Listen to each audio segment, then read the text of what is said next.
Back here at home, some Idahoans have been asking what steps we take to prevent wildfires in the Gem State. One way fire agencies try to prevent fires is through restrictions. News Channel 7's Jude Bankley talked with the Idaho Department of Lands about what fire restrictions do and what you should know before your next trip outdoors. Jude? Well, Doug, many people may have heard of fire restrictions, but if you don't know what they do, they're really a way to help prevent one of the most common causes of fire, humans. So before you head out for a weekend outdoors, you'll want to check to make sure what you can and can't do.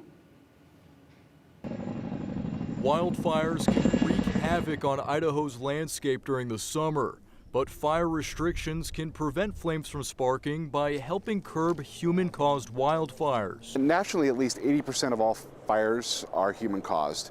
And the sad thing about a human-caused wildfire, with a little bit of education and some common sense, it's totally preventable. Fire restrictions are set by agencies including the Idaho Department of Lands, Bureau of Land Management, and Forest Service, and set limitations on behaviors that could cause fires. These fire managers come together and they figure out what's the risk. They look at fuel moisture levels. They look at fire danger ratings. They also look at human behavior and activity if more humans are causing fires.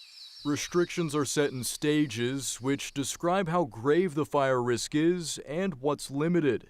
Idaho has 2 fire stages. During Stage 1 restrictions, campfires have to be in approved locations or fire rings. So that doesn't mean go out boondocking and camping in the woods and build a rock pit for a fire, because that's not allowed under Stage 1 fire restrictions. That's a type of activity that can cause a wildfire. Stage 1 restrictions also restrict smoking unless you're in an enclosed vehicle, designated site, or area without vegetation that could burn within a 3-foot circle. Stage 1 restrictions also apply during Stage 2, but it adds 2 more restrictions. Number 1, you can't go cross-country with a UTV or ATV. You have to stick to approved trails. Stage 2 also places restrictions on a few activities related to the forest products industry, like using a chainsaw or welding. A map with current fire restrictions in place can be found online, and fire stages can change throughout the summer. Fire managers really take setting or lifting restrictions seriously. So every week they're evaluating what the conditions are on the ground and making adjustments as necessary.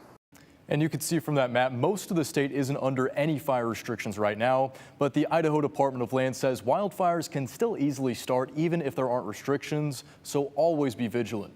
And Doug, will have a link in our story at ktvb.com with more info about each fire stage and the map of fire restrictions. I think the colors on that map might be changing over the next few days as it gets hotter and hotter and hotter. Jude, thank you for that